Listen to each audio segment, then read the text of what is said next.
lafta dhuuxa qaadiyo sida dhuubka geedaha ay dheegag iyo yaab lagu dharaaray laamaha jiridiyo dhudka laacaha ama dhuuxa hoosiyo ubax dharqanaya isha qurux eegmada ama dhalan cadceedo dhud ka soo iftiinto iyadoon isdhalan rogin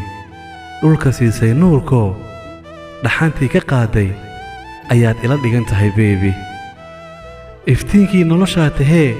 ogsoonow midaas hanti iyo dhaqaaliyo calaf moo dhureeno dhaqan kaama xeesheen duunyo kaama dhowrteen habeen kuma dileen dhibna kuguma eegeen dhulkana kuuma quudheen cirna kuma dhigeenoo dhinacyada dalkaagaan kugu dhowran lahaa sidoo kale ogow dhoof kaama aadeen dhaayahaad u roontee abid kaama dhuunteen adaan ku dhowran lahaa ilwaad quruxee riyaakh